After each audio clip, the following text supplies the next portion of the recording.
Hello friends, இன்னைக்கு நம்ம வீட்டிலேயே சாம்பார் பொடி தாங்க எப்படி செய்யறதுன்னு பார்க்க போறோம். நம்ம கடையில் பாக்கெட் வாங்கி செய்யறதுக்கு பதிலாக வீட்டிலேயே எல்லா பொருளும் வாங்கி இப்படி செய்யறப்போ டேஸ்ட்டும் நல்லா இருக்கும், உடம்புக்குமே ரொம்ப நல்லதுங்க. இந்த சாம்பார் பொடியை ரொம்ப ஈஸியாக வாங்க எப்படி செய்யறதுன்னு பார்க்கலாம். ஃபர்ஸ்ட் சாம்பார் பொடி செய்யறதுக்கு ஸ்டவ் ஆன் பண்ணி ஒரு கடாய் வச்சிருக்கேங்க.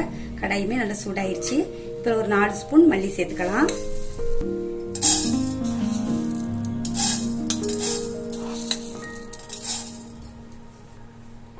இந்த மல்லியை மீடியம் ஃப்ளேம்லேயே வச்சு வாசனை வரது வரைக்கும் வறுத்து எடுத்துக்குவோம்.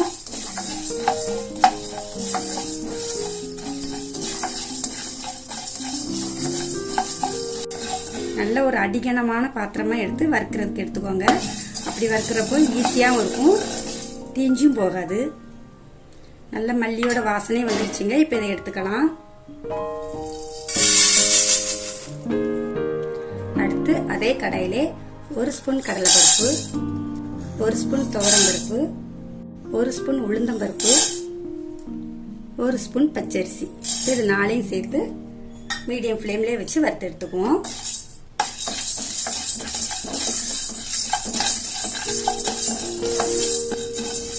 பாருங்க, அரிசி லைட்டாக பொரிஞ்சு வந்திருக்கும். இந்த டைம் நம்ம எடுத்துக்கலாம்.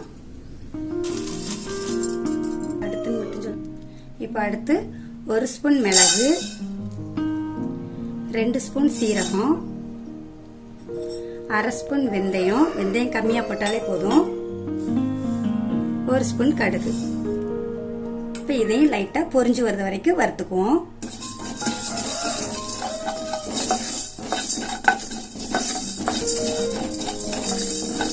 இந்த மாதிரி வெந்தயம் கடுகெல்லாம் பொரியிற சவுண்டு கேட்கும், அந்த டைம் அதையும் எடுத்துக்கலாம்.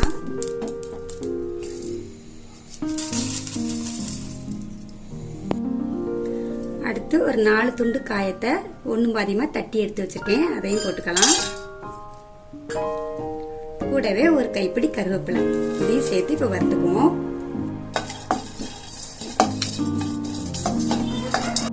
கட்டி பெருங்காயம் போட்டு செய்யறப்போ சாம்பார் வந்து ரொம்ப டேஸ்டா இருக்குங்க. இதுவுமே நல்லா வறுபட்டுட்டுங்க. பாருங்க, கருவேப்பிலை இப்படி எடுத்து பாக்குறப்போ இப்படி நொறுங்குற மாதிரி இருக்கணும். இந்த ஸ்டேஜ்ல இதையும் எடுத்துக்கலாம். இப்போ லாஸ்ட்ல 17 முழு வத்தல் எடுத்திருக்கேன். உங்களுக்கு கொஞ்சம் காரம் கூடுதலா தேவைப்பட்டா கூட 4 வத்தல் சேர்த்துக்கோங்க. எங்க வீட்டுல கம்மியா தான் காரம் இருக்கும், அதனால நான் கம்மியா எடுத்திருக்கேன். கூடவே கொஞ்சமா கல் உப்பு, இருமல் வராம இருக்கும், வறுக்கிறப்போ பொடியும் கெட்டு போகாம இருக்கும். இதையும் லைட்டா வறுத்துக்குவோம்.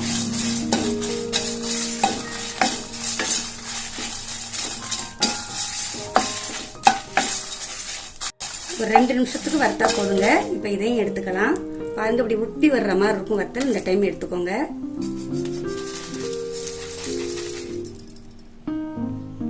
இப்ப நம்ம வறுத்து எடுத்த எல்லா மசாலா ஜாமானுமே லைட்டா ஆறட்டுங்க. ஆறினதுக்கு அப்புறம் மிக்ஸி ஜாருக்கு மாத்திக்கலாம். எல்லா மசாலா ஜாமானுமே நல்லா ஆறிட்டுங்க. நான் எடுத்திருக்க எல்லா பொருளுமே நம்ம நார்மலா வீட்டுல யூஸ் பண்ற ஸ்பூன் அளவு தாங்க.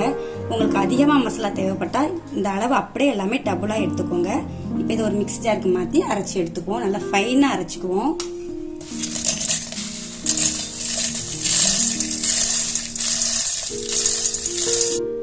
இப்போ இதை அரைக்கிறதுக்கு முன்னாடி இது கூட ஒரு 1/2 ஸ்பூன் மஞ்சள் தூள் சேர்த்துக்கலாம். நீங்ககிட்ட கட்டி பெருங்காயம் இல்லைன்னா இந்த டைம்ல உங்களுக்கு தேவையான அளவு பெருங்காயத்தூள் சேர்த்துட்டு அரைச்சி எடுத்துக்கோங்க. அவ்வளோதாங்க, இந்த அளவுக்கு பொடியை திரிச்சா போதுங்க. இந்த பொடி திரிக்கிறப்போ வீடே அந்த அளவுக்கு ஒரு மணக்குங்க. கடையில் வாங்குற பொடி கண்டிப்பா இந்த அளவுக்கு வாசனை வராது. நீங்க 100 கிராம் பருப்பு போட்டு சாம்பார் வைக்கிறதா இருந்தா இதுல இருந்து 1 ஸ்பூன் போட்டா போதுங்க. அவ்வளவு மணமா இருக்கும் சாம்பார். டேஸ்ட் சொல்லவே வேண்டாம், அவ்வளவு அருமையா இருக்கும். இந்த பொடியை நீங்க ஒரு ஏர்டைட் பாக்ஸ்ல போட்டு வச்சு நீங்க எப்போல்லாம் சாம்பார் வைக்கிறீங்களோ அந்த டைம்ல எடுத்து யூஸ் பண்ணிக்கோங்க. இது செய்யறது ரொம்ப ரொம்ப ஈஸி, ஆனா அதோட டேஸ்ட் அவ்வளவு அருமையா இருக்குங்க. நீங்களும் இதை கண்டிப்பா உங்க வீட்டுல செஞ்சு வச்சுக்கோங்க. இதே மாதிரி நிறைய ரெசிபிஸ்க்கு நம்ம சேனலை சப்ஸ்கிரைப் பண்ணிக்கோங்க. நன்றி.